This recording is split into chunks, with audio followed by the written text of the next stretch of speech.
got a way to finally be able to get some light on myself, at the very least, as well as, like, have some topics out for discussion here. So, yeah, I want to go ahead and spice things up here. And instead of actually just staying silent and playing the game for most of the time, I'm going to go ahead and pick a topic. And that topic is, by and large, as you might imagine.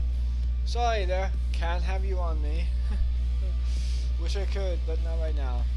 Sorry, cat tried to get on me. So basically, I figured that instead of just playing the game normally like I normally do, I would go ahead and talk about things. And I figured I would go ahead and talk about various different things, either in the news or in media that I just recently saw, and bandy about with it. So, as you might imagine, we're going to be talking about Masters of the Universe Revelations. Yeah, cats are taking over. Masters of the Universe Revelations, Wheel of Time, and Cowboy Bebop live action, in that particular order. So first of all, let's go and talk about part 1 real quick. Of Masters of the Universe here.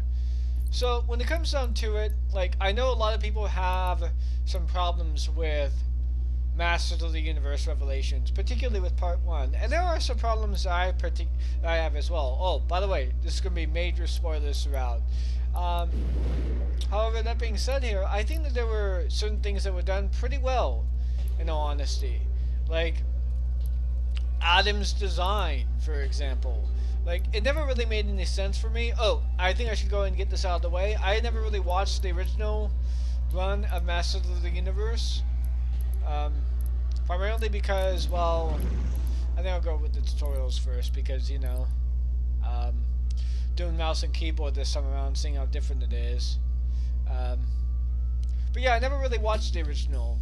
I did end up watching the reboot in 2002, which, by the way, was really, really good. So, you know, there were certain things that they did that I really did like. Like, for example, changing Randor's, or rather Skeletor's background to be more in line with the idea that he's related to Adam. And that was going to lead into a lot of interesting things there. For example, in the 3rd season, if the show had ever gotten a 3rd season, they were going to go ahead and do this whole thing of revealing to Adam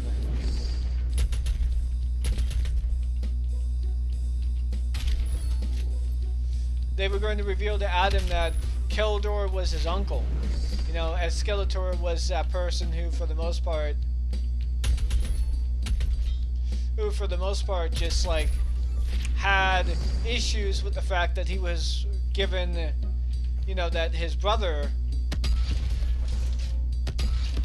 was given kingdomship, whereas he himself was actually an individual who, for the most part, was fighting on the front lines, while Keldor himself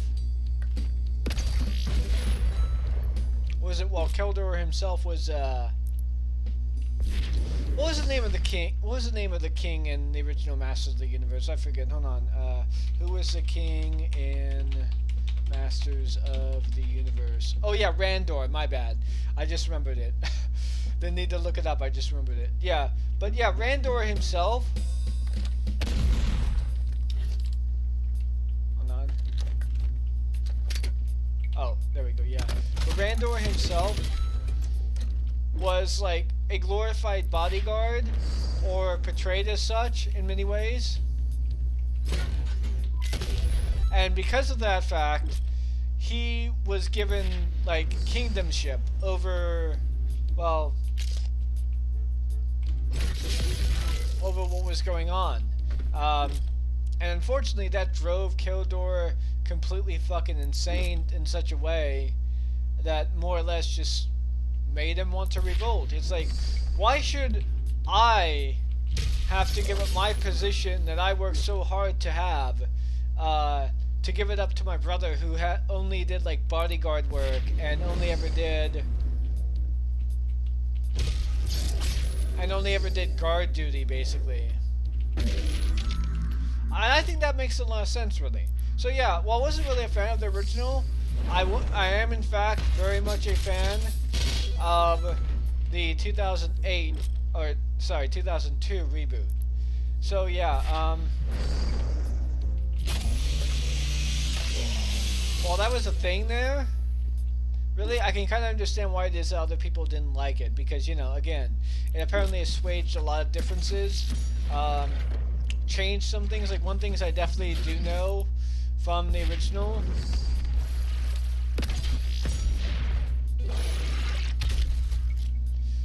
was that they decided to go ahead and say, hey, Evil Den is, like, apparently fawning over Skeletor, and very much an individual who, for the most part, is in love with him. When in the original, apparently, that was never a thing. She never really loved him. She was always interested in him simply because he was an easy path to power, whom of which she could literally betray at some point. So, not really a big fan. Not really something that I think was really needed at all. I think they did that primarily as a means of making Evil Den more sympathetic. When, to be perfectly honest, Evil Den doesn't really need to be sympathetic. I mean, it's great that they tried to make her more dimensional in that sense, but, you know, again, spoilers for part 2. Hell can conjure. All the wickedness that mankind can produce, we will send unto them. For part 2, even though we haven't gotten into it, rip and tear. I think they did that primarily because the redemption just probably wouldn't have worked at the end there. And I suppose I get that in a sense. You know, I mean, why exactly would you want to redeem someone whose entire interest is being treacherous and not exactly, like, sympathetic in any particular fashion? Why would you want to do that? But, you know, I also think that it's a little bit fucked up, the fact that she got to kill and destroy everyone in heaven while having no kind of consequences for it whatsoever. Like, why would you do that exactly?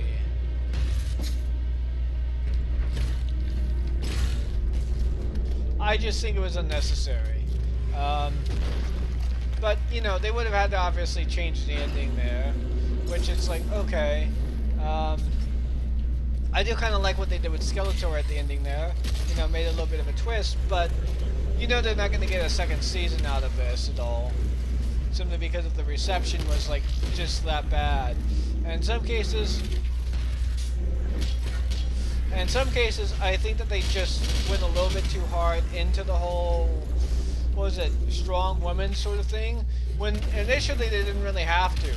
Like, the entire reason why, the reason why it is the message of power worked was because anyone could have it, and anyone could use it. And there wasn't really a huge, like, stint on who could really have the power, as long as you had access to Grayskull as well as the sword itself, you know.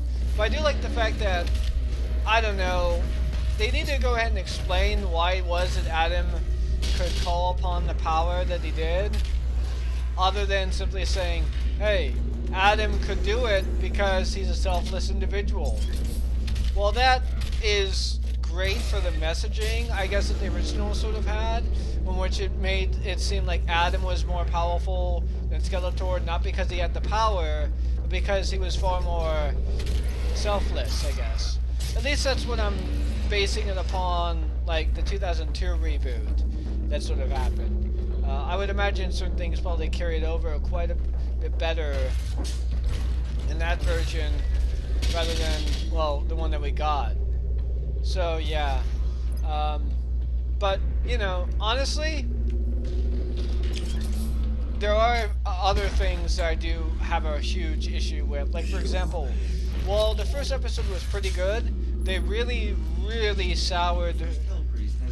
They really did sour it with Tila making He-Man sacrifice about how she felt betrayed about the fact that, oh, secret was kept from me. Oh, I wasn't told. Like, you know, and in fact, she even makes a point about it when which, like, oh my god, you kept this secret even from the king. He was like the one person who definitely should have been informed of this, but you didn't. That would have made sense had they gone that way. And like, you know, how she feels that because of this, few people are going to know about her sacrifice. You know, and now her father is being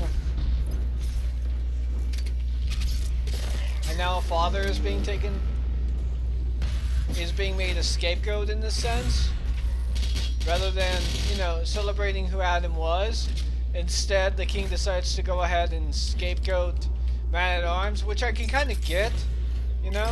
I can kind of get why he felt betrayed, because, you know, it's his son. But, you know, why exactly make the whole thing about her in that sense? You know? The king forgiving her, I guess, does make some sense, but I do think it's a little bit.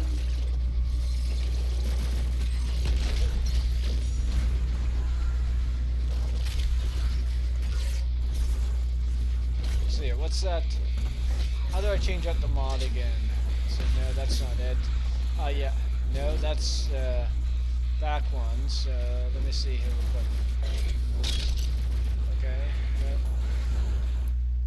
No. Okay, how exactly do I can't remember exactly how it is I'm supposed to set up the mods again. Let's see here.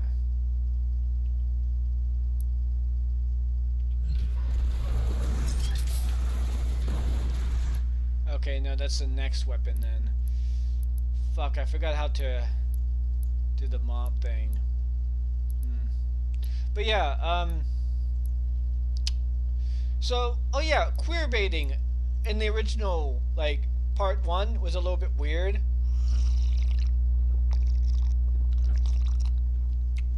Because they made it seem like Tila and the other girl, hold on. What was her name again? Let me check up her name. I can't remember her name for the life of me. Hold on. Let's see. Name of Tila's companion in Revelation. Let's see here.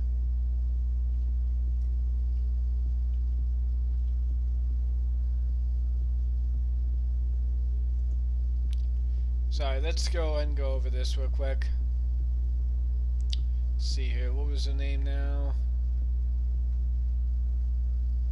They don't list her in the companion guide, kind of weird. Okay, hold on. Masters of the Universe Revelation. Characters. Character list. Here we go.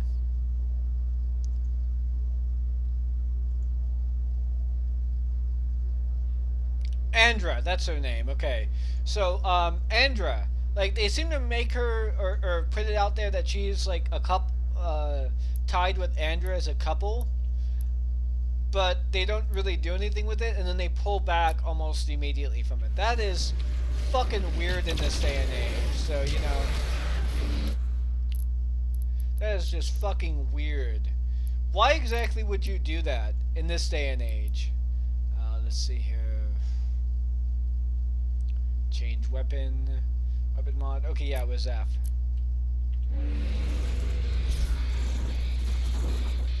Let's see here. Okay.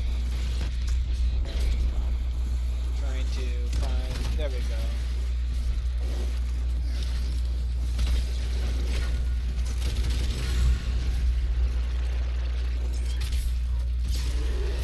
So, you know, that's my take on that, I guess. The rest of the episode was pretty good. I didn't really have any faults with it. The action was just superb in a lot of ways. primarily because it flowed so well into everything. I didn't think that there was anything in particular that was egregious in the first area. You know, I did kind of find the whole, you know, tapping into magic at the most convenient time a little bit annoying.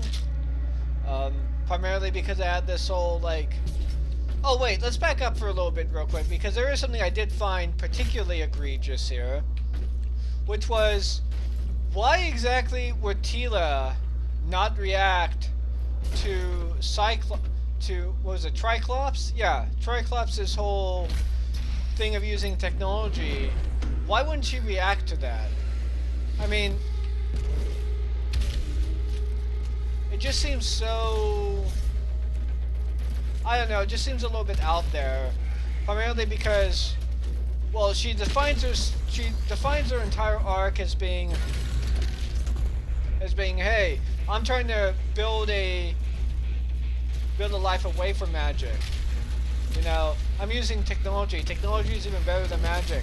And she comes across a cult that Triclops decides to create using technology in such an extremist fashion.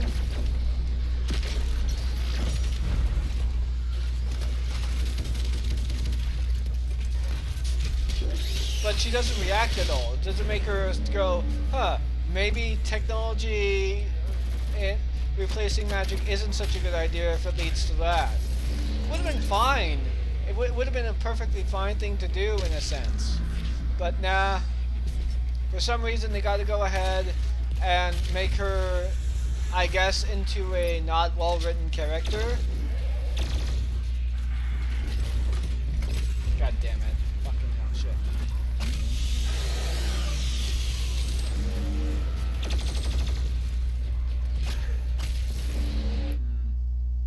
Honestly, I'm getting bored with this, so let's go ahead.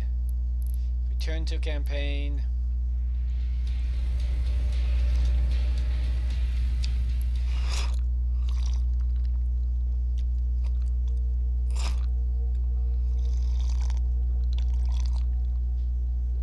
So yeah, there's that.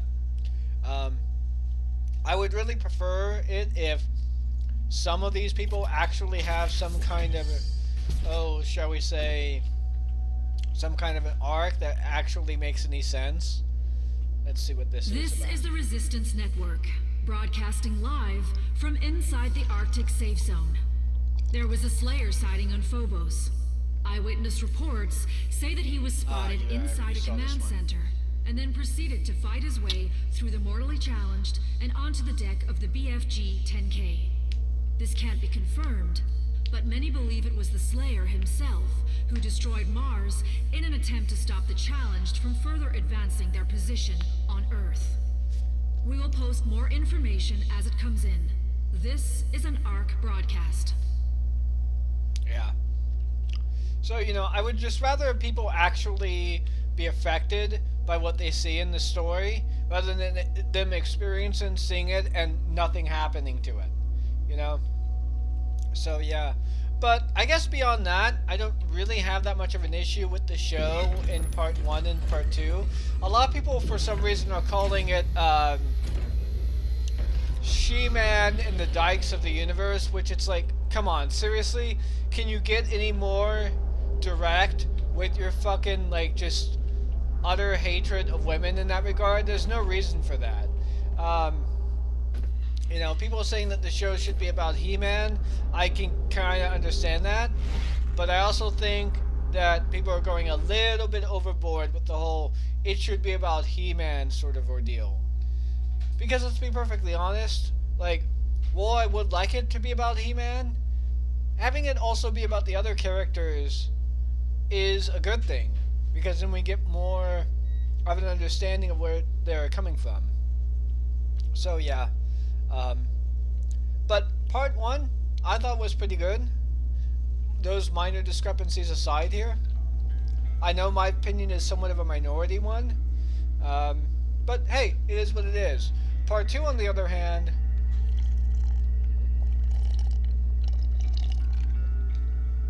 was pretty good as well. I don't really have any complaints about that. You know? Um, Other than maybe the king for giving Tila a little bit too... Your crucible is still embedded in the titan that attacked this Sentinel City. Your first battle against the demons in this world, where the legend of the Slayer began. You know, other than the fact that, well, the king forgiving her so quickly, even though he kind of castigated him as well, in a sense, when that was like a little bit much in my opinion. But whatever, you know, I mean, the king forgiving her does make sense because it was so long ago, and it affecting the marriage of the two is actually pretty good. Because I would assume that, you know, such a thing would actually affect them. Because, you know, keeping a secret like that and not being able to let it go, especially the fact that the wife knew about it but the husband didn't, makes a lot of sense. Savage He-Man was very fucking kind of out there. I wasn't really expecting it.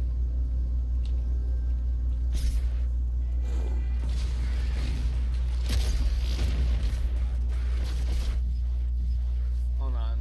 Let's see here. Hold on, let me go ahead. Get a better understanding of some of these, Your crucible. Let's see here, that was... Let's look at the controls real quick. Okay. Still embedded in the titan that attacked this Sentinel City. 3, 4, Your 5, first battle 6. against the demons in this world, where the legend of the Slayer began.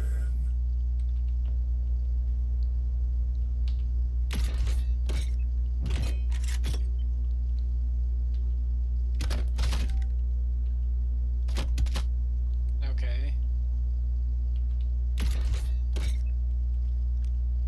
See here. Okay, which button is the weapon wheel now? I haven't played this game with a keyboard and mouse for quite some time. Oh, that's how the weapon wheel is. Okay. Alright, nope.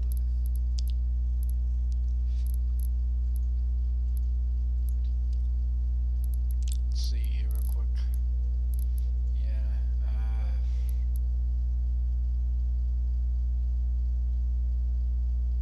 Oh. 5? Okay, I guess I'll just hold Q then. Yeah, okay then. Okay, so...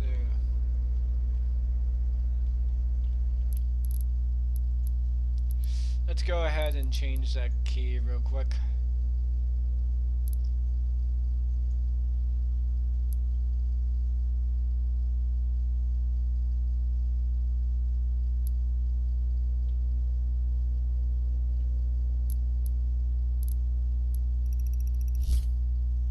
Oh, yeah, okay.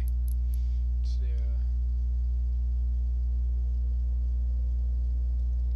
there isn't a fifth. Huh. Oh, hold on. Let me see here real quick. It's this, no. Let's see here. Whatever.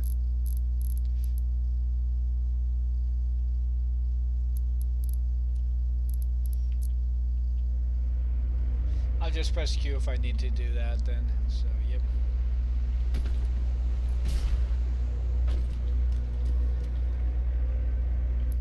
Hold on, wait, what?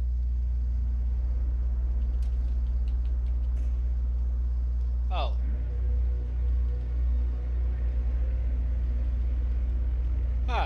Something happened with my mouse here. I have a thing that I use to press various different buttons that's tied to the regular numbers here, but for some reason they're not working. Don't know what's up with that. Hold on, let me get this done here. Probably. Oh, okay, I see.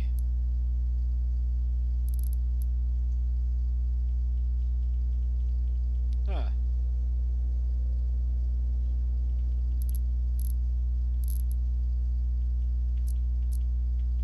I deactivate something real quick? There we go. Okay, yeah. It's working now. Kind of worried about that there. Let me go ahead and go to challenges here. Pin this one, pin this one, pin this one. Actually, I don't need that. Use the ice bomb to freeze 10 demons. Okay. Painkiller, perform pain elementals. Oh man, that's gonna be a hard one there, because I'm usually used to killing those fucking things.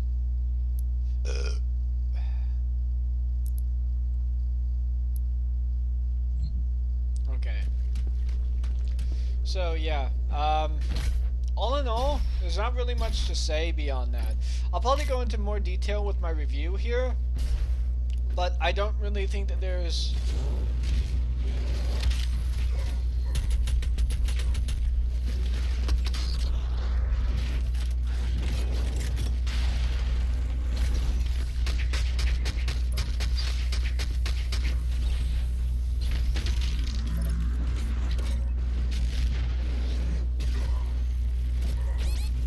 God damn it. Fucking hell. You know what? I need to go ahead and get myself some more room here, so... Your crucible is still embedded in the titan that attacked this sentinel city. Your first battle against the demons in this world. Where the But, you know, honestly, Evil Lyn getting the, getting everything was pretty good. Like, you know, her getting the power was... made a lot of sense to me in terms of the build-up.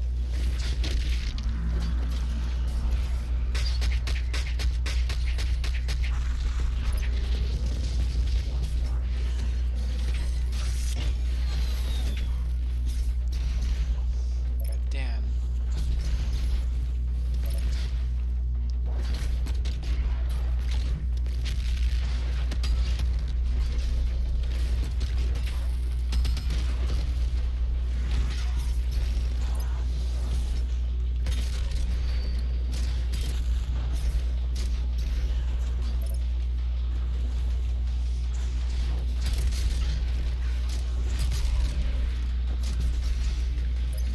You know what? I can't really do this with the mouse and keyboard. I'm too used to the controller at this point.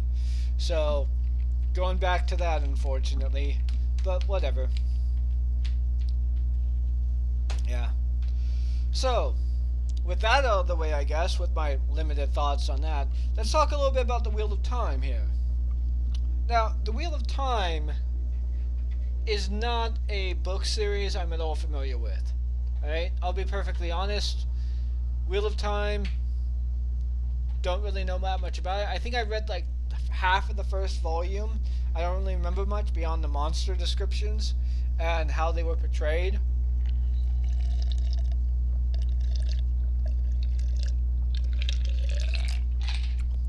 As well as the magic. But, if I'm being perfectly clear here, Wheel of Time is fucking great. A lot of people are, for some weird reason, expecting it to be Game of Thrones. It's not Game of Thrones. It's like... it shouldn't be treated like that. And it's never really going to enter the height of Game of Thrones seasons 1 through 3. Which a lot of people consider it to be the best season, but it's pretty good. I was kind of worried though, because I did know that there was like a strong feminine messaging in the original show. But to be perfectly honest, I was kind of worried that it would be like, oh, treating every woman as a female girl boss or whatever, while simultaneously like bad-mouthing every single male character imaginable. It doesn't do that at all. In fact, I actually would like to say that's pretty three-dimensional in terms of how it portrays everyone. You know, you have a setting in which the men tapping into magic apparently is poison for them, because the source of magic that they use isn't...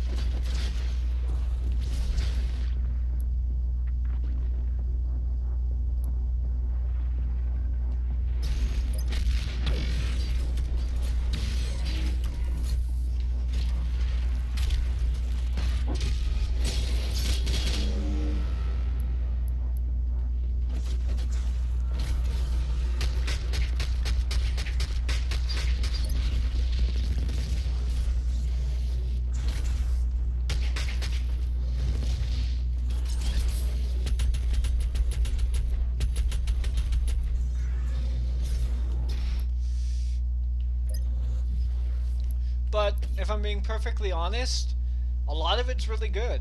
Um, in terms of that portrayal. Because apparently the way in which the world views magical men, like apparently they're ticking time bombs in such a fashion.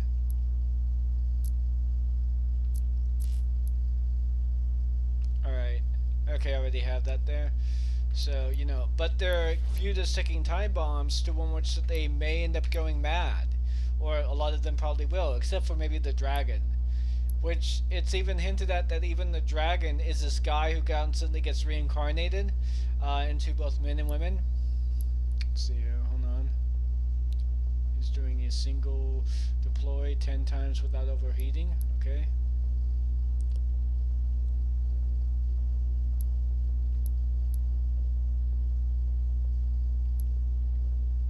I'll do this some other time.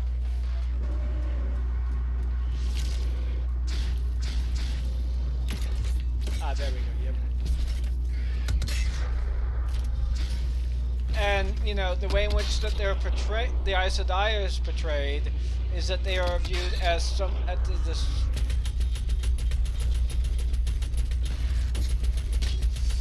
this sort of necessary evil. They're also portrayed as very callous in some regards, but also very necessary and disconnected. I like that too, because their home base is literally called the White Tower, which it gives me all kinds of vibes of them being not only elitist but unnecessarily so, in a way that might actually harm their overall goal. And that makes a lot of sense, really. If females are the only people who can do magic without going insane, then obviously there would be certain things that would happen in that regard that would probably cause them to become feared and also cloistered from the rest of the society.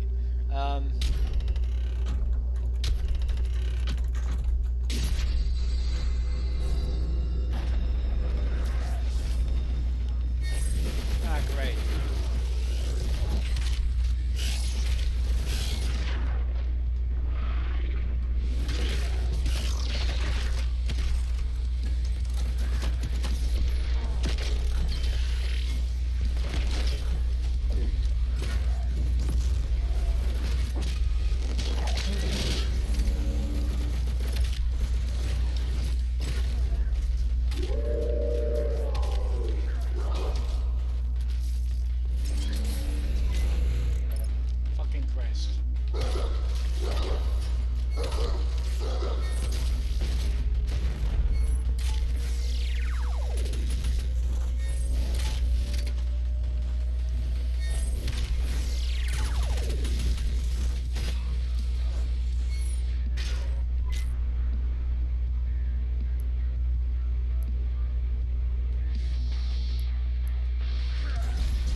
God damn.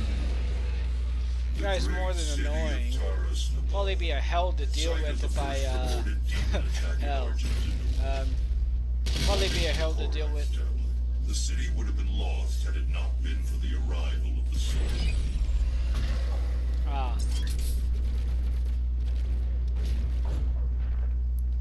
But, you know, I also like the fact that there was, like, a religious fanatical cult, if you would, that's whose job it is to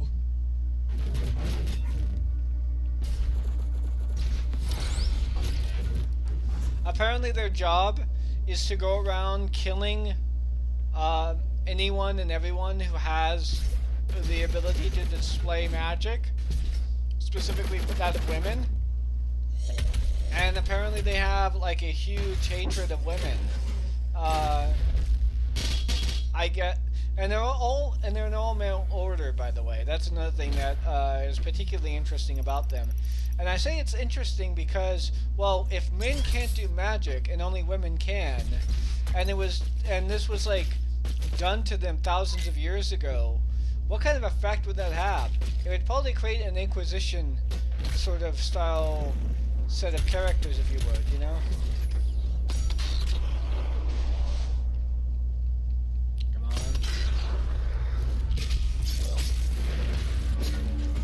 And as a result,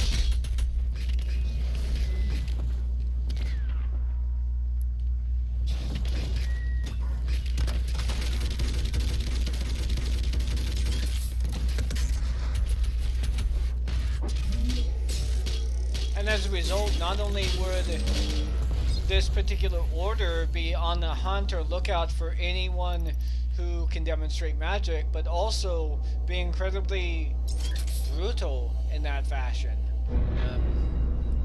So yeah, a lot of this is basic world building. A lot of it makes a lot of sense. Also, the fact that the tower is like broiled in politics, just screaming in it, indicates more or less that indicates to me that there is quite a bit going on there that we're not seeing. But yeah, like Wheel of Time, definitely excellent. It's only got 5 episodes in. I recommend it. I'm not going to be doing much of a review about it until the actual series is done. But yeah, it's pretty good. I probably won't read the books, but I will definitely look into more of the lore, that's for sure. It's really not much I can say about it.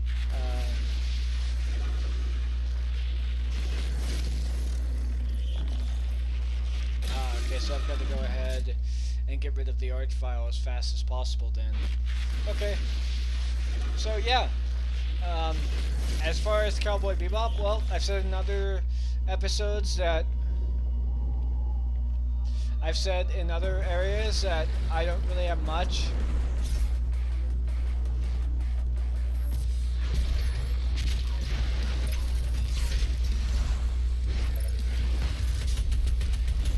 Ah, great. Okay. Where's that arch file? Where is he at?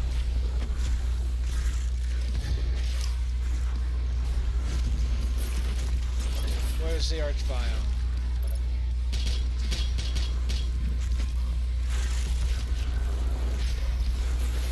God damn it. Fucking Christ.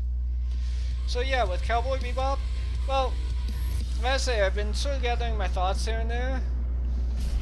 There have been certain things that I am now aware of that I wasn't beforehand. And I really did end up watching Team 4 Star's little podcast about the whole thing. And there were certain things that they mentioned that I'm not really... God damn it. Where's that fucking arch file? Come on. God damn. Shit, this place is fucking just...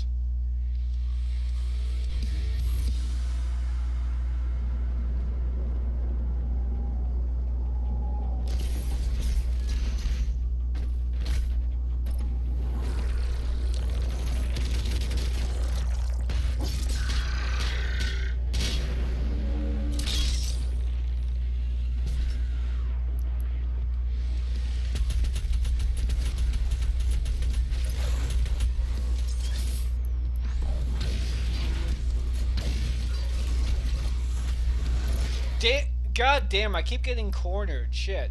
Can't really do anything when I'm cornered like this.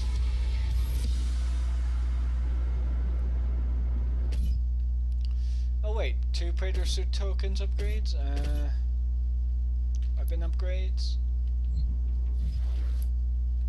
Okay, let me use those. Let me get through this area before I start giving my thoughts on Cowboy Bebop here.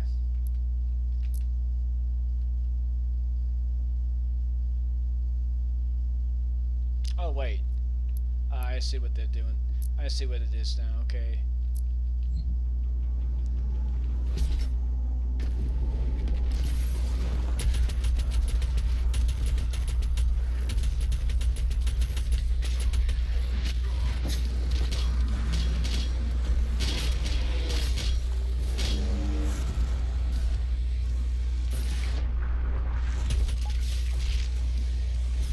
There he is.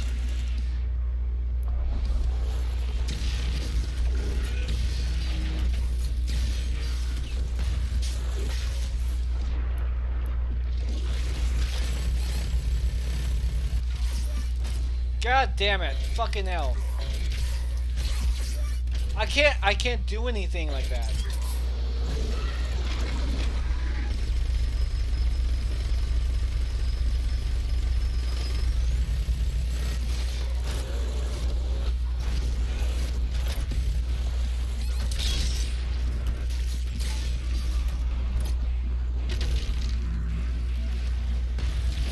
There we go.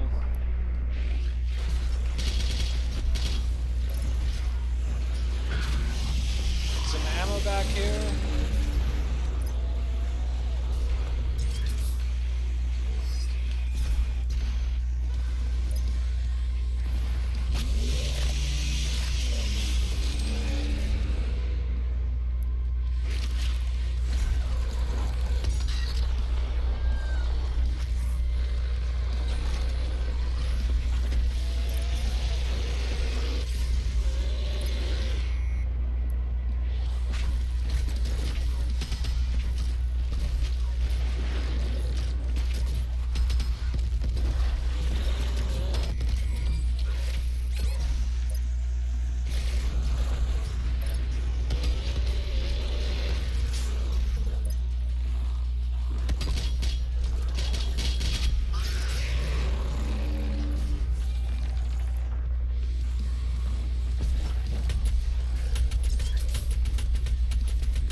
When it comes to Cowboy Bebop, there are a few things I liked, and there were a number of things I didn't exactly like, but I think that overall the show kind of worked for itself.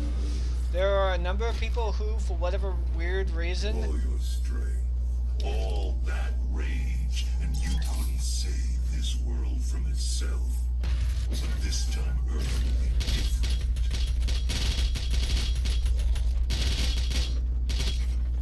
So, you know, I think talking about Faye in particular is an interesting way because, you know, they obviously changed quite a bit. But they did all of it, I think, at the very least, in a way that works for the live-action reboot. Or for the live-action...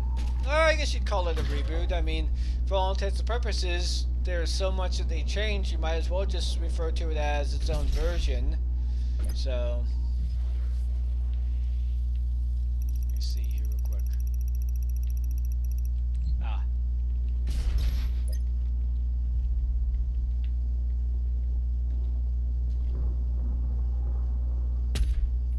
Okay. Can't really do that in between there. I do think it was a little bit weird though that people are like saying that, oh, Faye isn't sexy enough or whatever, or they unsexified Faye. That is really like just not my thing. I'm not like...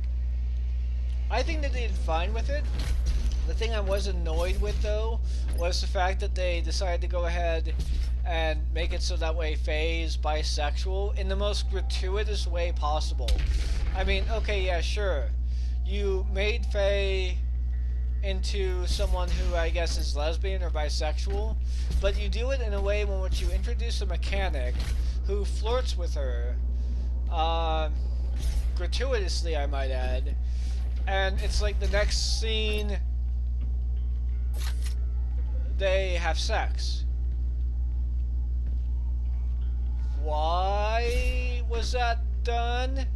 Like, immediately she starts flirting with her and they have sex. Like, I get that sometimes that works, but in a show, you should at the very least show chemistry, or you should at the very least show some kind of reason.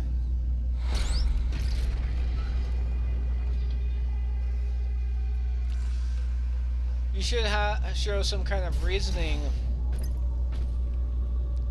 behind it. You should have, like, they should have chemistry together. There's no reason why it is. Ah, nice. Wasn't aware this was a thing though. So, I'll go and use that on one of these things that I don't think I could probably get. But yeah, it's like she shows up, she flirts with her, then she leaves, and she's never referenced again. And I doubt that there's any kind of reference to be had there. I don't think that she's probably going to show up again in the next season if they have another season. I don't think it's like there's really a reason to turn Faye bisexual because she's like phenomenally hetero. In fact, the original show itself was extremely heteronormative, almost to a point, almost to a fault. And I think keeping that would have been great in some regards, but you know, changing it in that fashion for almost no reason at all is just kind of strange to me. Especially if you're not really going to do anything with it. They didn't really do anything with the changed sexuality of Faye beyond like, oh, she's a lesbian, she's bisexual, or she's lesbian, or whatever. Like, okay, and like you're not gonna explore that side of her. You're not gonna explore any amount of relationship issues with that. I just think it's a little bit gratuitous, you know. I think they did primarily just to have like a sex scene, just so that way they could like do it. I'm fine with Faye being bisexual, but at the very least have a reason for it to be there. So you know. Seriously?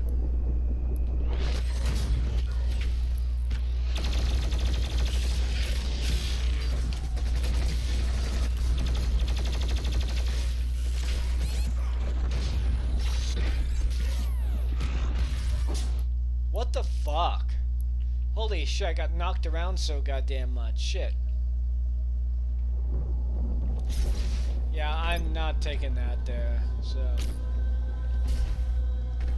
I mean, don't just shove shit like that in there with no reason for it to exist beyond, oh, Faye's bisexual now. Like, or she's lesbian. But, yeah. The changers, I think, worked. I don't really have much of a problem with them at all. The thing that I have a problem with is, like, the discourse around the whole Cowboy Bebop show. Like, some people are just gratuitously being bigoted in such an obvious sense. You know, in such a way that makes no discernible reason for the bigotry to even exist. Like, it's fine if the show is bad. Like, okay, if the show is really bad on its own and doesn't work on its own at all, then okay, I can kind of see why it is that people are throwing out the whole bigotry thing. But I'm also like, it's unnecessary because the show isn't bad. The show isn't good or isn't like not good. It's good, but it's not like overwhelmingly good, one which it overrides almost everything, because that's really not the case. I think it's okay. The show is like okay, and it works well for what it is.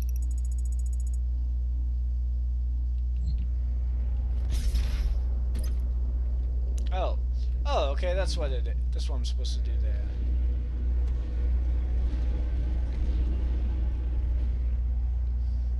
Okay. Is this,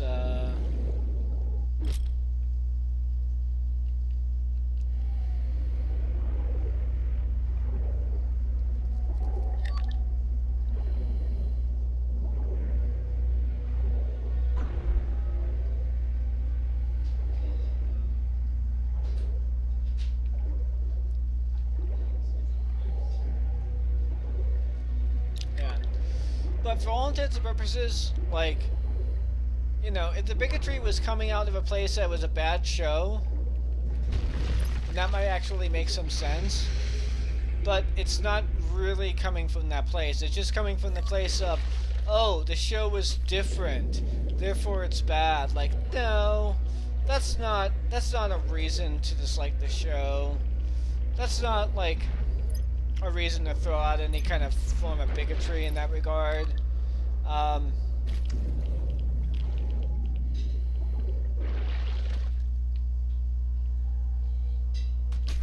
But all things considered, I thought the show worked for what it was, and I don't really think that there's really that.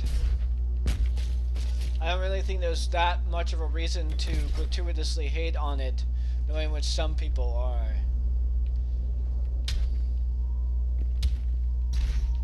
Let's see, there was a.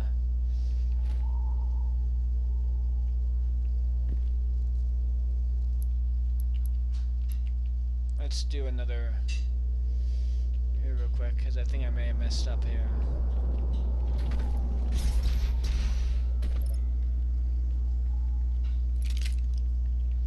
In terms of the acting, that's perfectly well done as well. The acting itself is just, well, it's not exactly what I would have chosen for the most part to do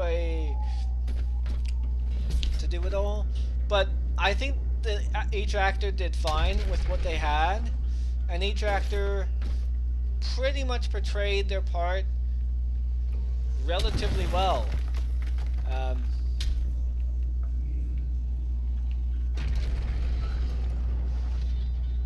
So yeah, in terms of the whole femme fatale thing with regards to Faye, though, I think that, well, if I'm being perfectly honest, like, Faye is pretty much a femme fatale in this one as well.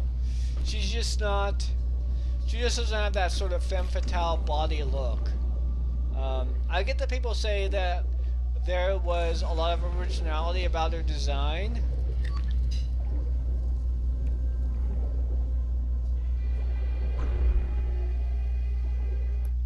Let's see her.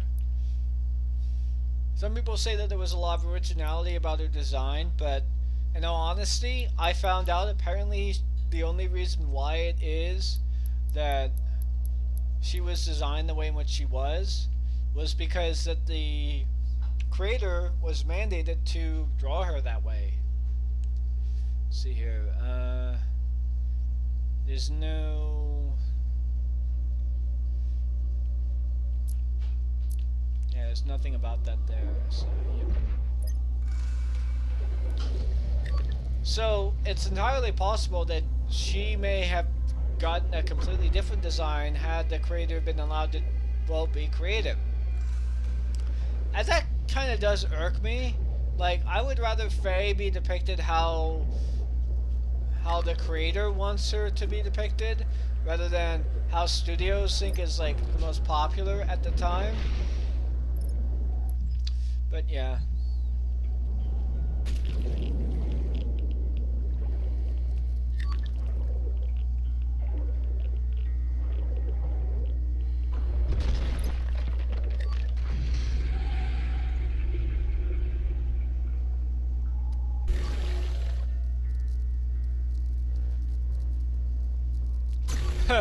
Yeah, true, but then of course they'd have to give you access to, I don't know, they literally would have to give you access to the use of your weapons underwater, and that would be kind of weird for the Doomslayer. Let's see, how the fuck am I supposed to do this exactly?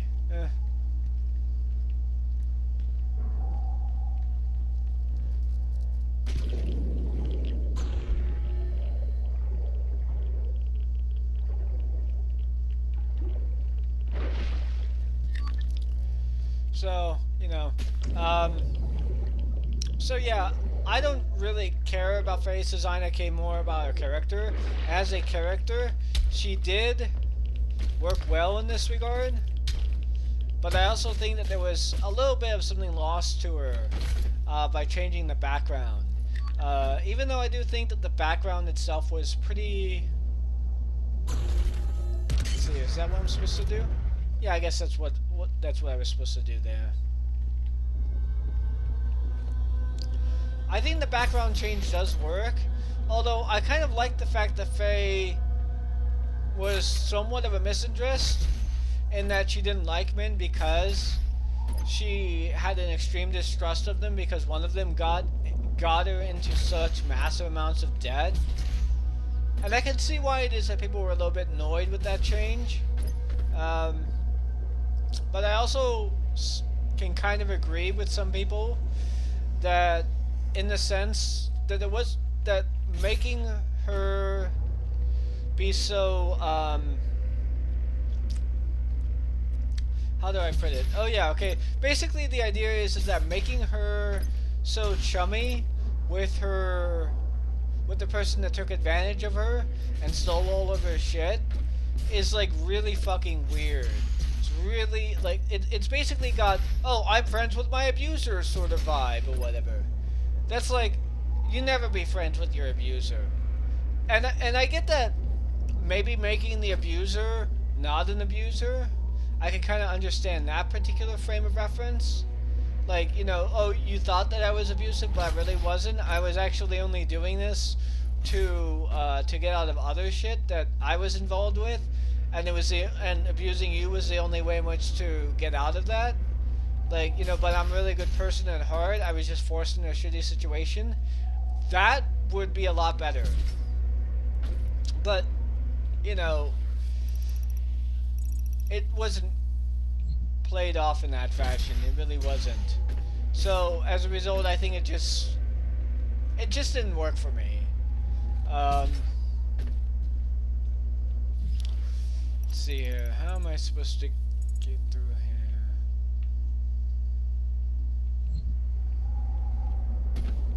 What was actually pulled forward, or what was actually changed there? I don't really know.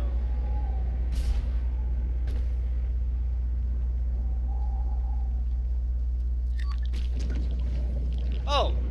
This is what changed, okay.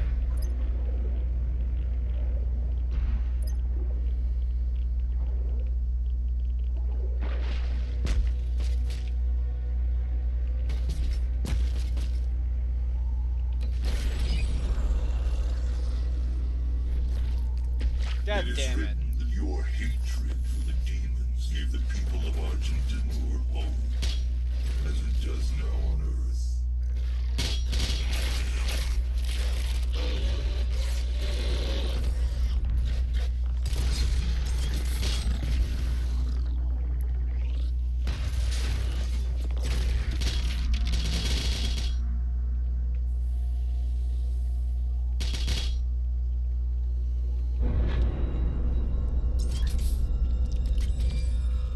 In terms of Jet's character, though, I think they did a pretty damn good job of portraying him. There's not really anything I would ever complain about with regards to Jet's character. I do like the fact that they made him into somewhat of a father figure, which ultimately is pretty good, honestly, in my eyes.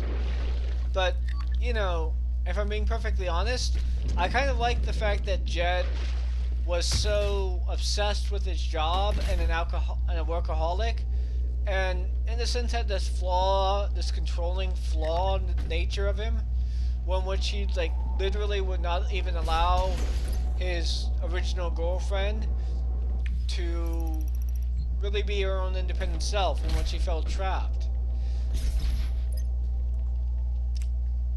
And I really do kind of like that. I don't really know how I feel about the fact that they're like that they have Jet be this person who more or less just, you know, he's not a workaholic, he's a dad character, and he's like very sort of varied in dimensions, but so far he doesn't really have any flaws. Beyond the fact that, well, he's obsessed with getting back with his wife, or getting back in his child's life. Which, I don't know, might be a flaw to some, but doesn't really make much sense as a proper, like, flaw to the character.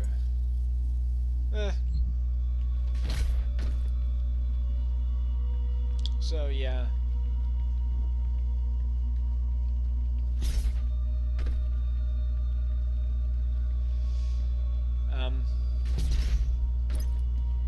Let's see here. Okay, hold on for a second. There's a Sentinel battery. Let me look up how I can get that real quick. Because I don't want to go too forward, one which I can't go back. Yeah.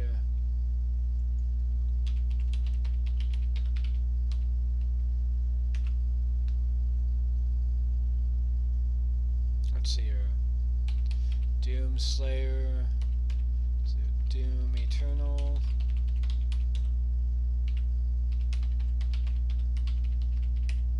Oh, battery.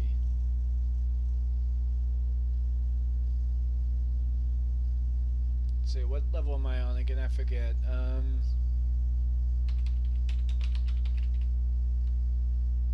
Doom Eternal levels.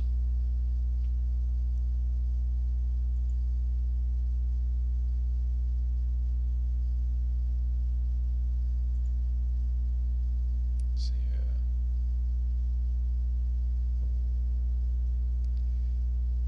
Is that the place? Necrovale? Hold on. Or Necrovole? No, that's not it. So, let's see here real quick. Must be Terrace Nabat then.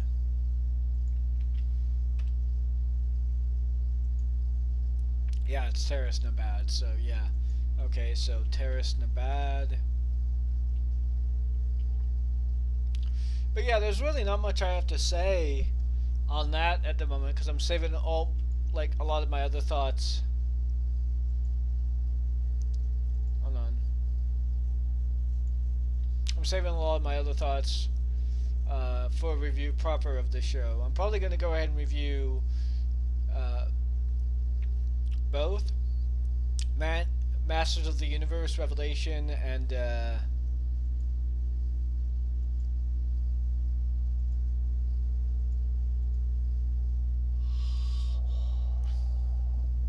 see. Yeah. Okay. Oh, I see. Okay. Okay, that's pretty easy then.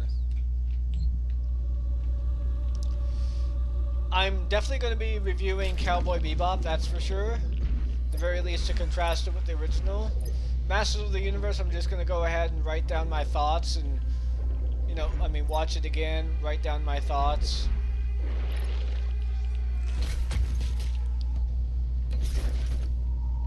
But for the most part, I'm just going to do it like that, because I don't have really much to say about the show. But with Cowboy Bebop, I'm definitely going to be doing another little bit of a scripting there for that. However, that's going to have to be after I'm done with my first script for The Legend of Korra, you know, so yeah, two more projects to put on the burner. Oops. That's not what I wanted. Okay.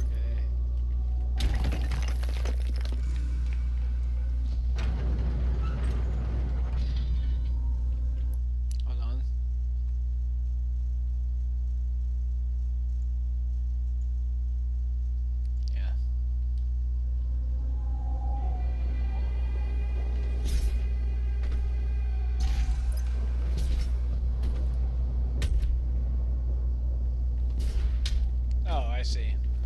Okay.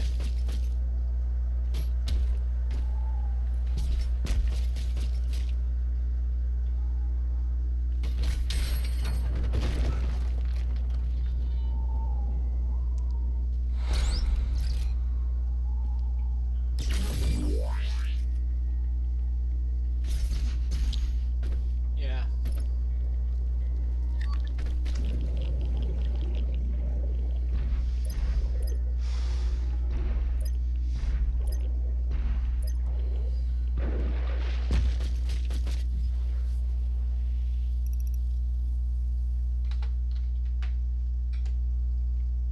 Okay, let's go and go for the collectibles here.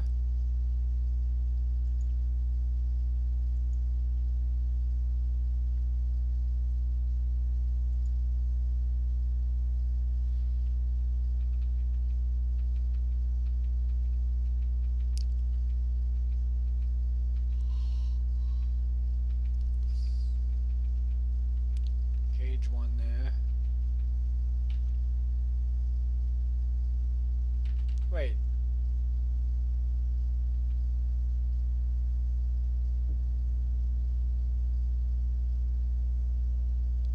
Okay, yeah.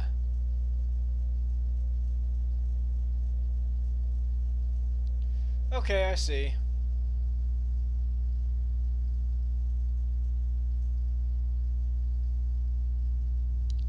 Okay, yeah, let's go and do that, that little challenge there then.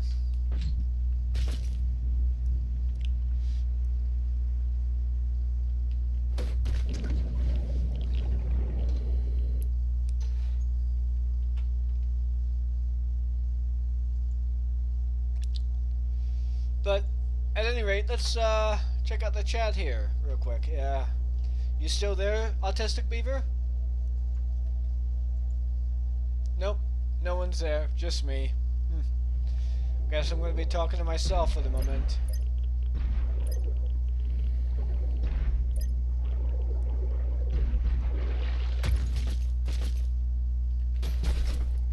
So.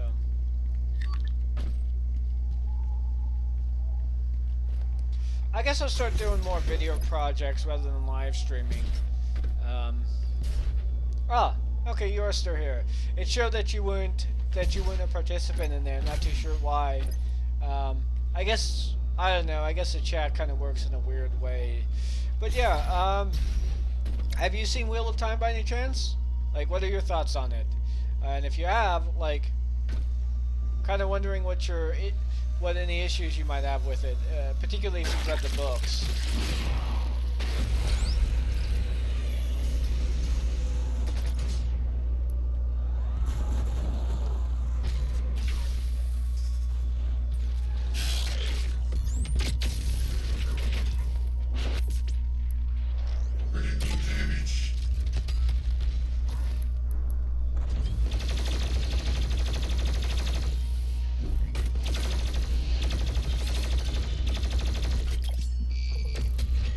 There we go.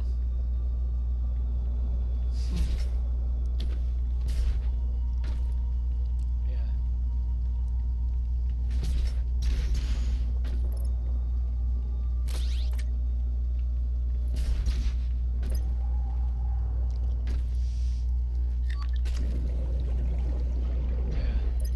But, so I guess you just haven't seen Wheel of Time then. That's unfortunate. It's really good. I would suggest watching it. Got some classic world building. In fact, the first 5 episodes, I would say, is like pretty much just dedicated to world building itself, and introducing the characters. The ogres, in particular, are really fascinating, or gears, I guess you could say. In fact, let me go ahead and bring up a picture of the ogres, if you don't mind me doing so. Let's see here. Wheel of Time. Show.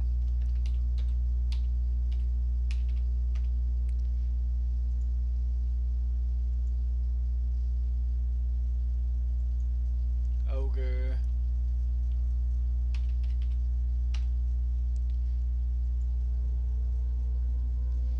See here, where can I find a good picture? Ah, here we go. Yeah. It's a little bit low quality, but you can tell he's very, very different from like anything you've probably seen before. Oh, you haven't? Okay. Yeah. This is apparently an ogre.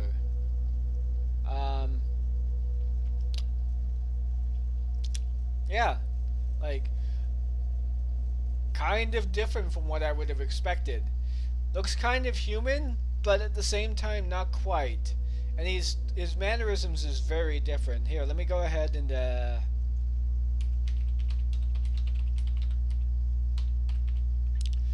oh, okay, apparently it's pronounced Ogier. Put forth as Ogier, okay. Scene. See if we can get a scene proper here from YouTube. Can't really find it in here. So, well, hold on. Let's go and go to Amazon Prime proper. I don't know if it'll exit me out at all though. So prime wheel of time.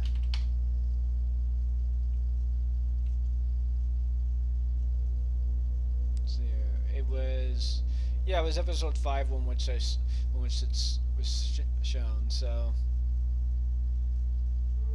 There's a sign. skip that. And let's see here. He was in the library when.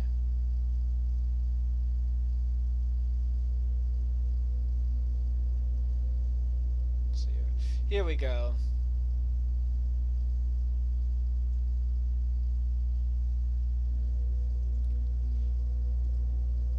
Let me just do this.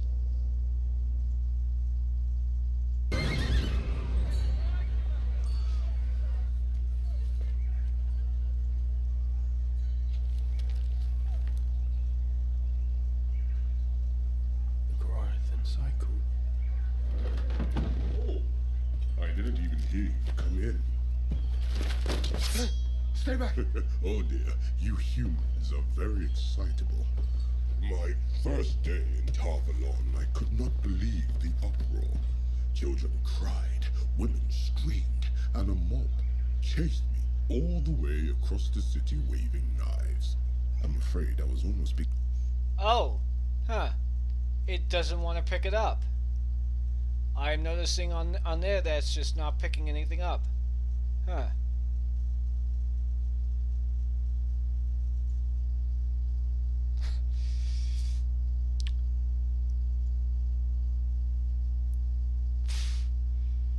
Yeah, I don't know why it's not bothering to do this. Apparently I've got to find a clip. But basically he's a lot hairier. He's a lot slower. He has like thuds to his footsteps in particular. He's very much bigger than you might imagine. It's kind of stupid though that I have an Amazon Prime account yet I can't really stream something that I'm trying to show you here. But yeah, it's very interesting how apparently they do fantasy races. Apparently it's Ogier, not Ogre. I thought he was just being cute, but whatever. And apparently they don't really understand how it is that humans like let their thoughts out, just flee in a sort of free flow manner. But yeah.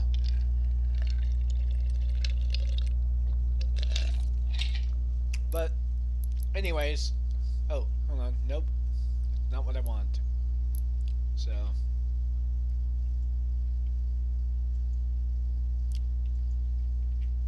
let me go ahead and find out.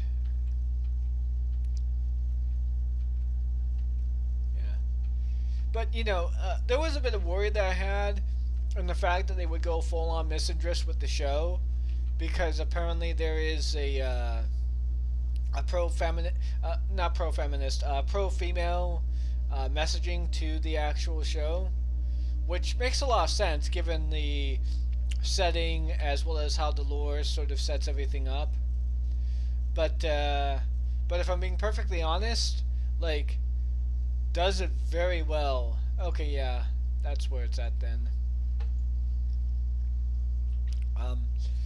In fact, they do it so well in which they basically present people who was the Aes Sedai who were in red. They basically present it in a fashion wherein that they are pretty much misinterest, but not every single person agrees with their view. So, you know, and I do think that's a good, I think that's a very good thing to do there, if you're going to go and portray that particular part of the lore.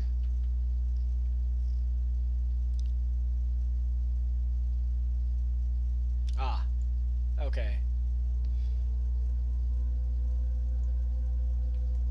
So, you know, because honestly, like, not everyone is going to be a misinterest. Not everyone is going to agree with misinterest.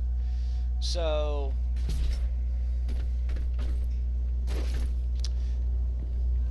but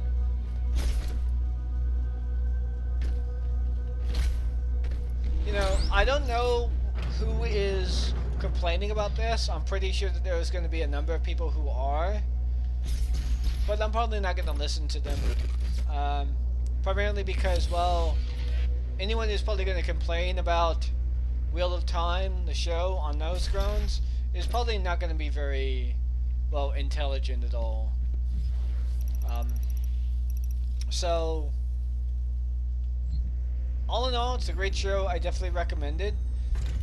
Oh, hold on. Cutscene. I don't talk during these, but yeah.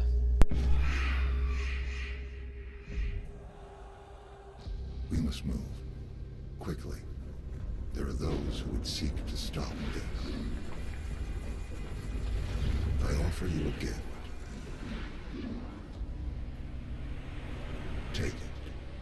It will give you strength. Help you on your journey.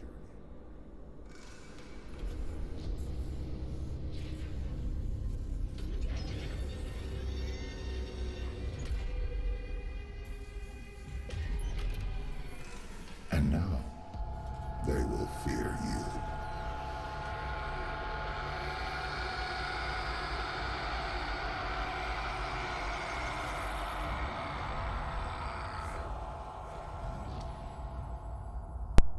Huh.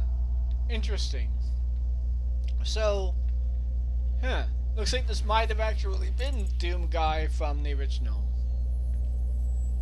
That's cool.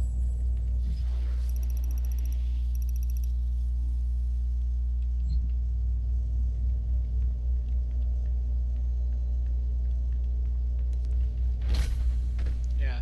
I am kind of curious at which point they deviate from the books. So, that's going to be an interesting thing to go by. I'm kind of curious exactly as to what those criticisms are going to be. So, should be pretty enlightening to at the very least see what's up with that.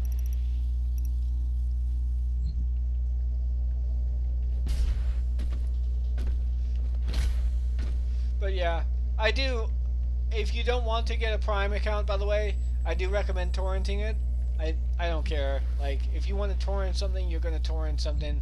Nothing's really going to stop anyone from torrenting anything. So,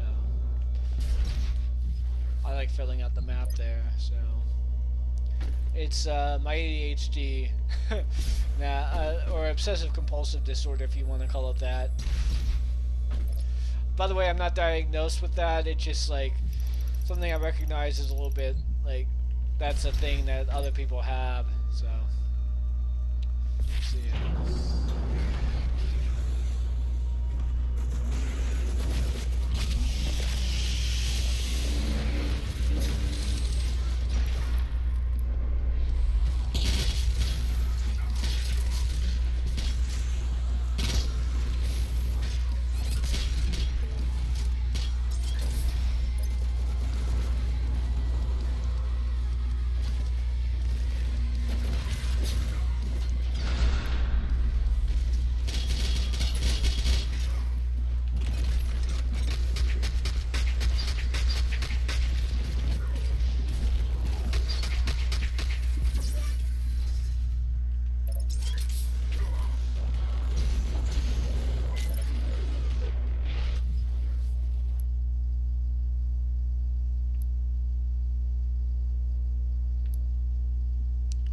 Okay.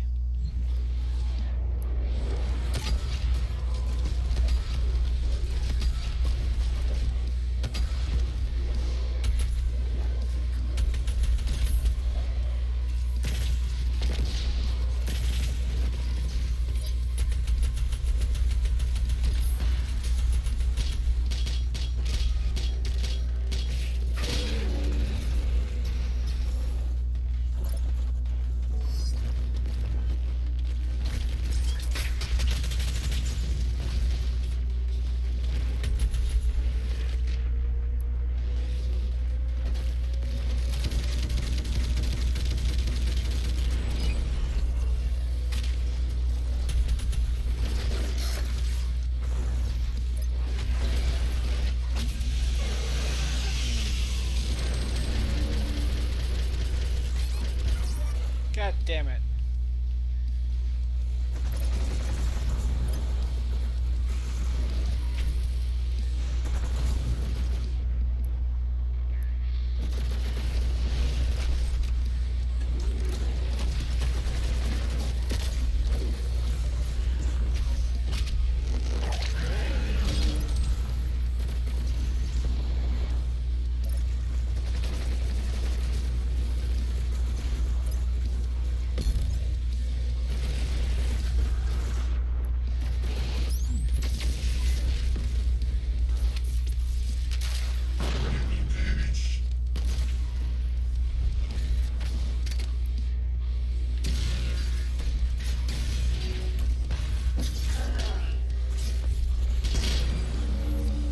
There we go.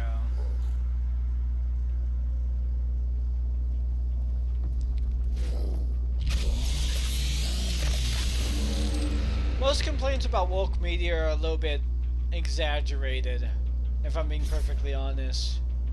So, yeah.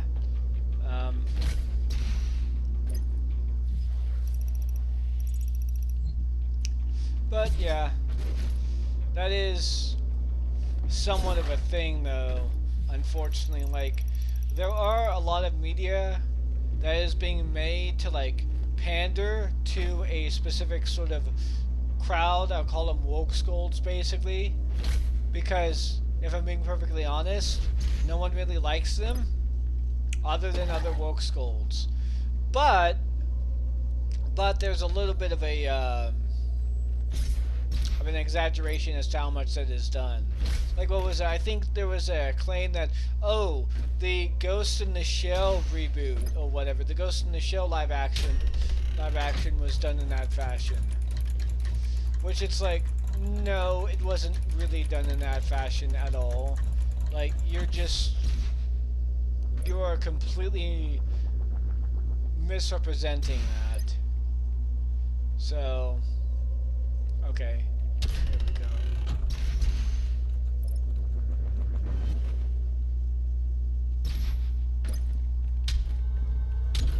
I mean, the movie wasn't exactly good, but it was bad for different reasons other than what these idiots are saying. So, you know. But yeah.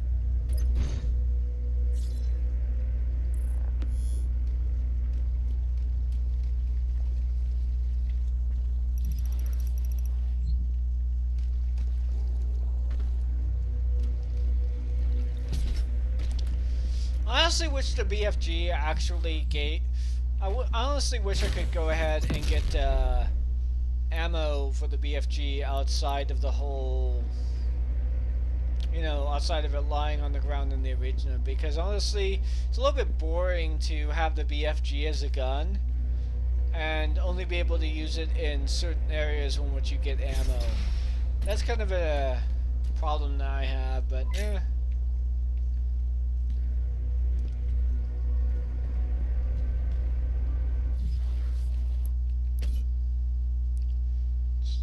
Real quick.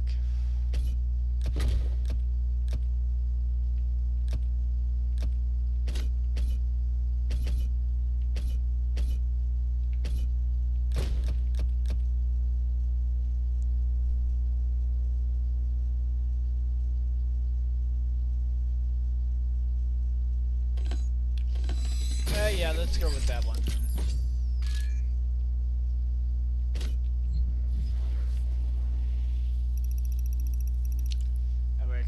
To see if I missed any. Nope, did not miss a thing.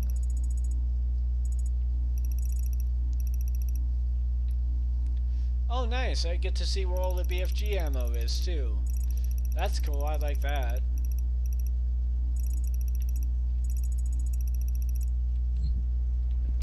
I guess at some point I'll go through this level to see if I can go ahead and get it again.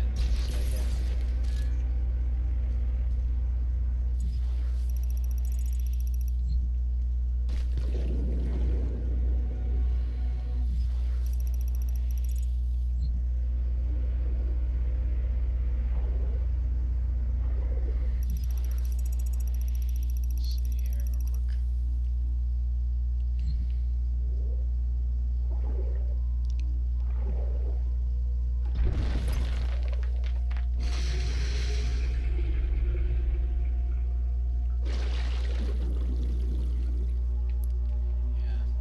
Oh, by the way, what did you think about the Masters of the Universe sort of continuation?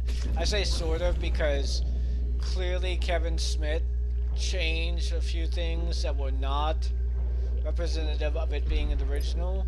So it's very different, but I don't think it's a bad different. I just think it's like it's not faithful, which I guess is going to be good or bad depending on what your take is on it. So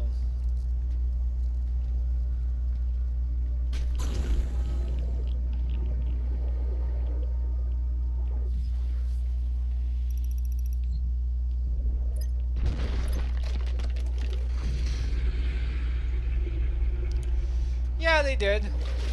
But you know, I don't mind that. I, in fact, I don't mind them making it about more about some of the other characters rather than anything else. So, but if you're going to do that, at the very least, make it so that way He-Man has like a really, really huge role to play in everything, which he did. I mean, you know, not as big of a role as I would have liked, but they definitely did make it more or less to some degree about He-Man. I mean, they made it about his relationships and how his dealings affect a lot of people.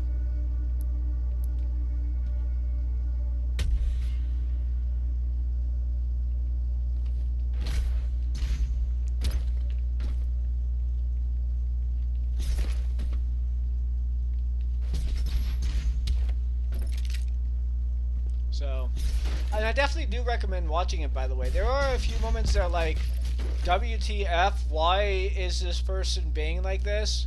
You know, sort of moment. But they're not all, like, egregious, like the internet would like you to believe. You know, there, again, like I said, there are certain things, like Tila running into Triclops, and him having this sort of weird cult of the machine, where in which it's like takes Tila's position of magic is trash, technology is better, but they do it in a fashion that is like so over the top and obvious, when which it might make you think Tila might go, oh shit, this is not actually kind of the position I wanted, but she doesn't react to any of that. You know, part 2 is a lot better than part 1. And, you know, I don't really like the fact that she makes He-Man's death about her betrayal. But, you know, I guess they would have to rewrite the entirety of the circumstance around it and everything else. But hey, I guess, like, they just did that, I suppose.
I also think that that line, like, it's not about us, when Skeletor is ranting to He-Man about, like, about how he's always wanted the battle for the end of the universe to be like this, for it to be just between him and them, which it's like, that's like a little too on the nose.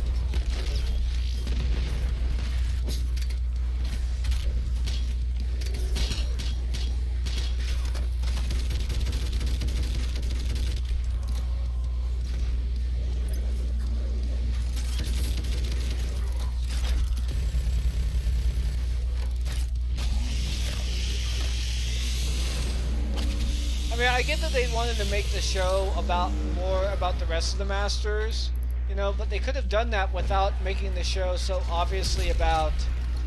Ah, damn. You know what, I'm gonna reload this because I want to get that thing there, and I just need 2 pain elementals just to kick around.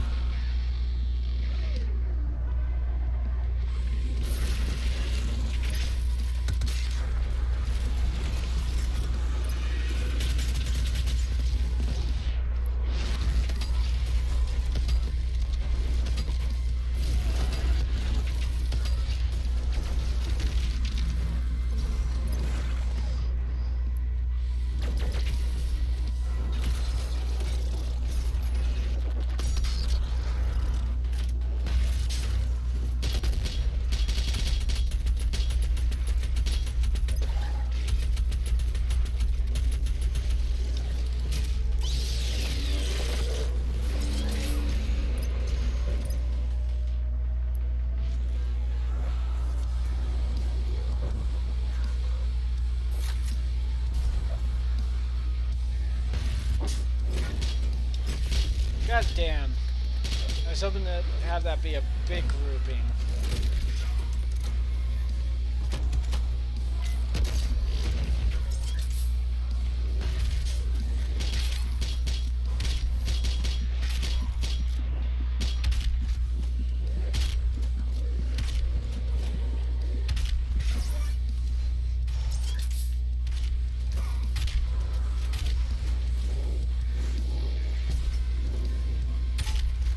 God damn it. Fucking Christ.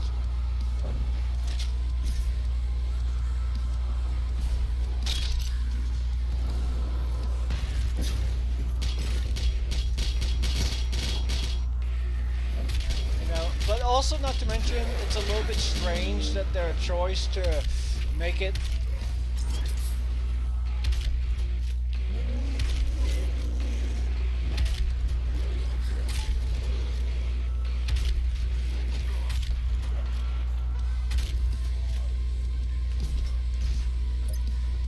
God damn it.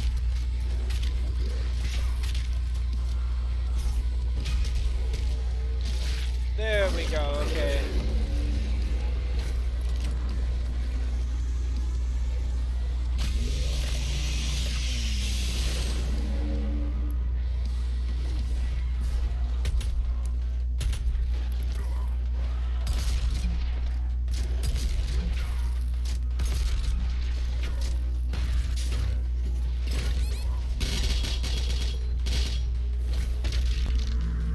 God damn.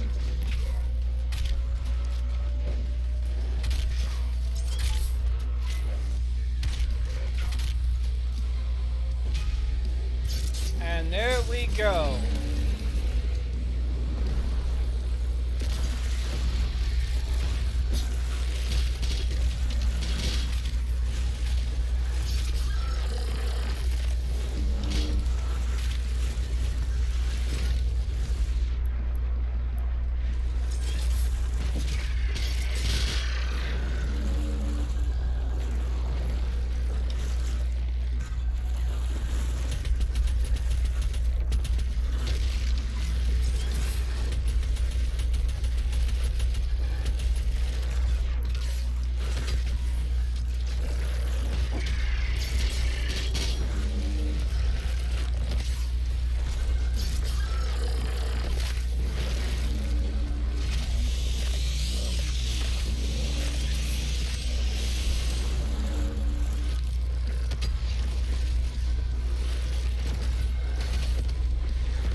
this thing.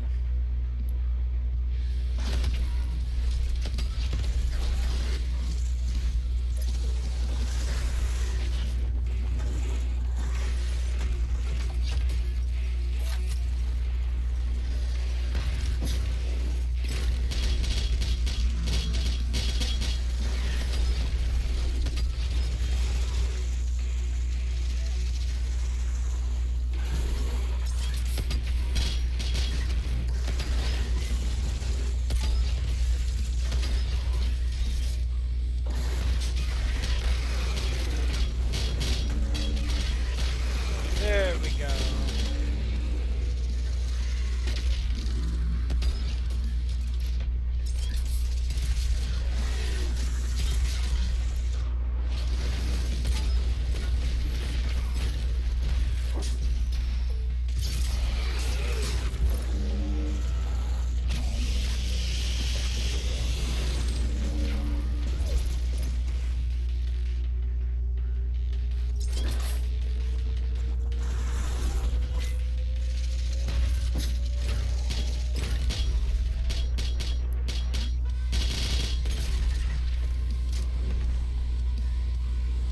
Ah, fuck.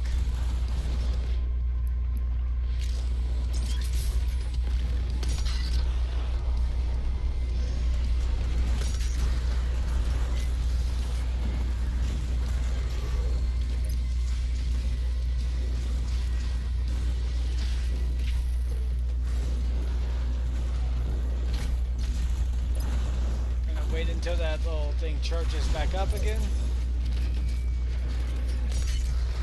There we go.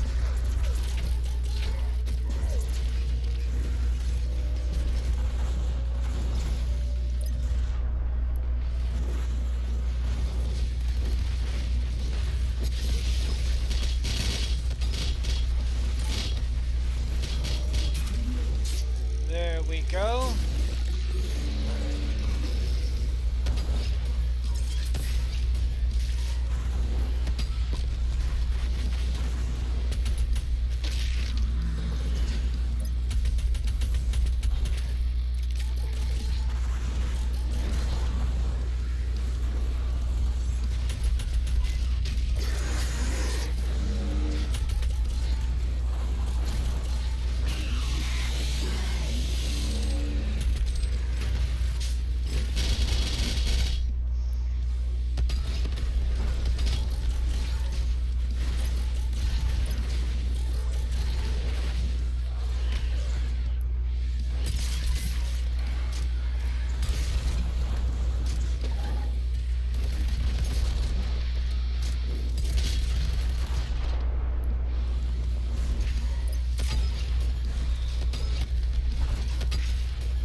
Okay.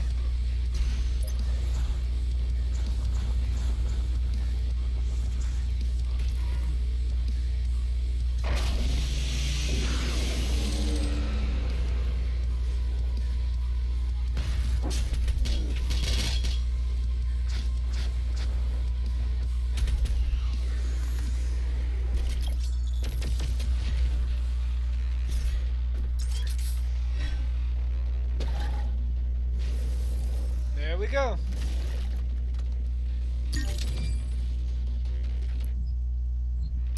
Got the other Empyrean key. That was kind of a task there, but damn. You know what? I really do hate those large files. Those are like the most despicable of the other demons. Even more so than those fucking snakes. Holy shit. Yeah, let's see, how long have I been recording? About like an hour and a half. Hour and 42 minutes, so I'm gonna go ahead and continue on here just for a little bit more.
fucking Christ.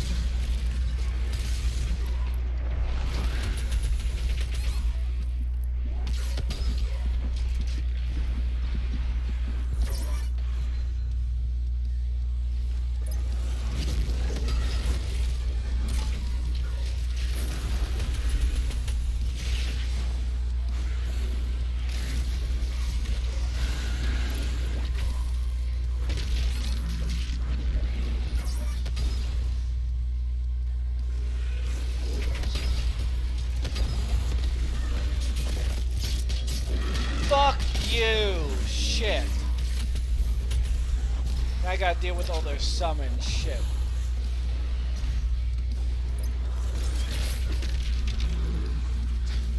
Good way to clear off the area.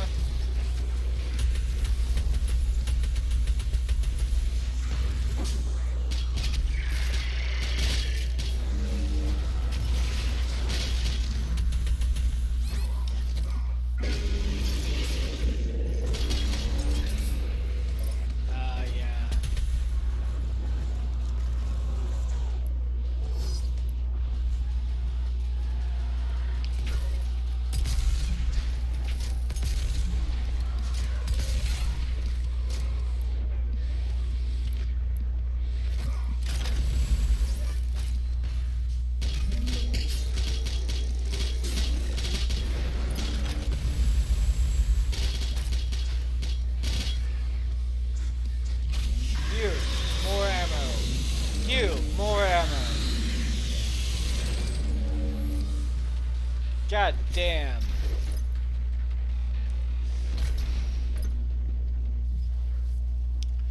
That was a bit and a half there. Man, good thing I got some extra lives there in my last try, so kind of fucked it up though by trying to use the keyboard and mouse when I shouldn't have had to.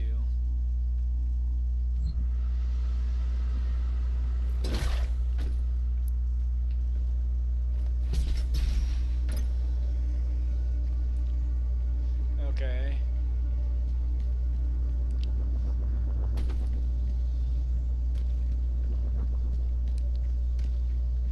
Let's see here real quick.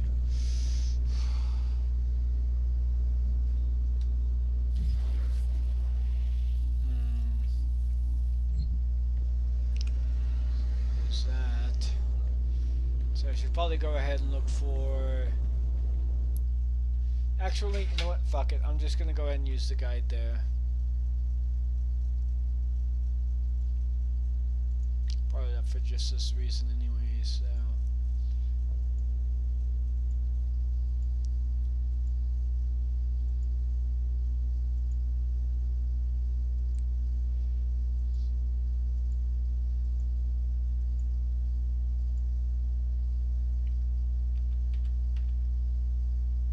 Okay. Okay, so that's where I go. Huh. I should have just gone forward a bit. Yeah.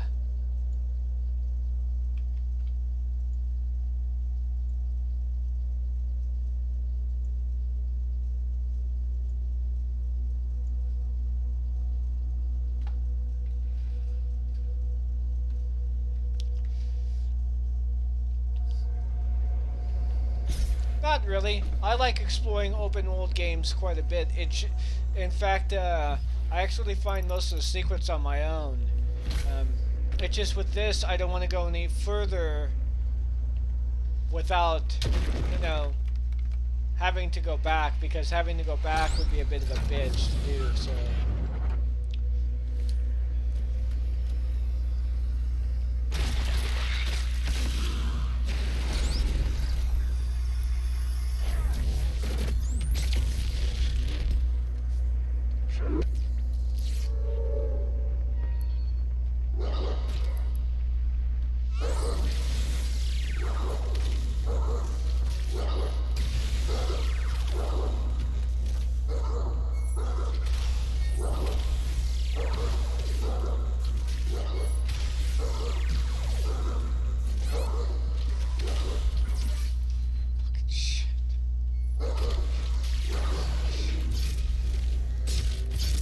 There we go, okay, yeah. controllers, I can see why people don't like them. But then again, I'm not exactly doing the whole, you know, I'm not exactly switching weapons as often as I should. Primarily because I've got a controller, you know. That's why I was trying to do the whole... That's why I was trying to do my, via keyboard and mouse here. So yeah. But you know what? There is an open world game I would like to play, it's just that my fucking controller doesn't work with it. Don't know why that is. I might have to go ahead and reinstall my operating system just to get it to work. And even then it might not work, so now I'm gonna bother. Blade is removed, the Titan will rise again.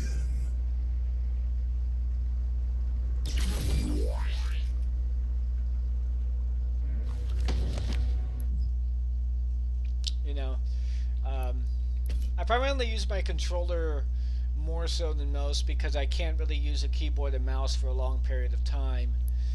Otherwise, carpal tunnel starts acting up.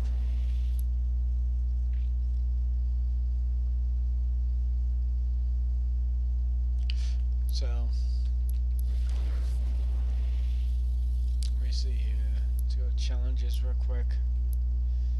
Codex entries, keeping it cool. Oh, yeah, okay. I do have to use the ice bomb a little bit more often then.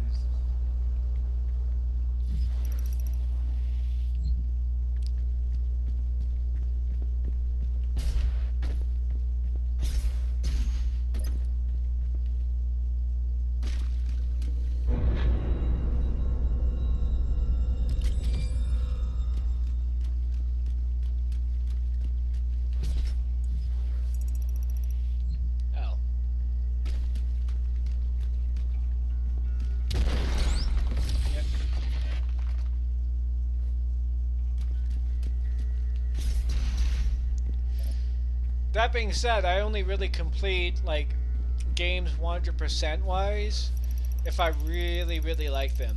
And since I really like this one, this is definitely a game that I'm probably going to be doing that with. So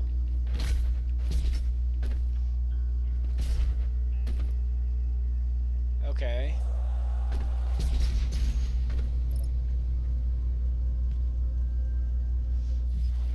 I thought that was a... Oh, there we go.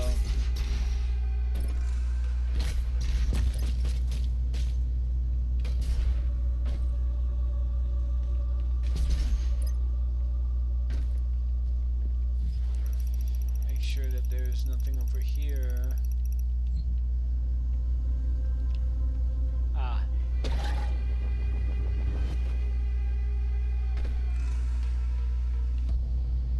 Okay, it's a low arena over here then.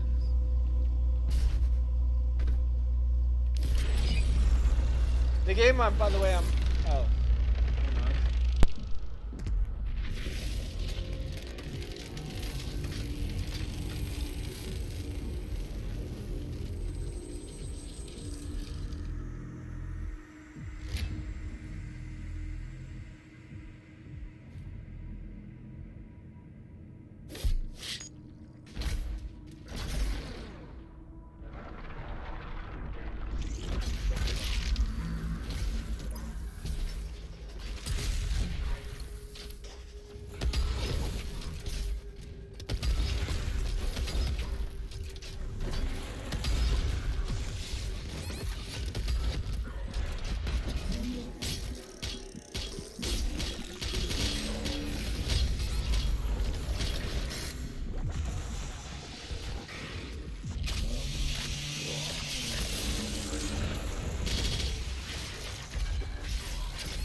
The world of Argentanur has fallen. Divided, the demonic energy flows now to the south, and the society you once knew has been replaced by a corrupted world under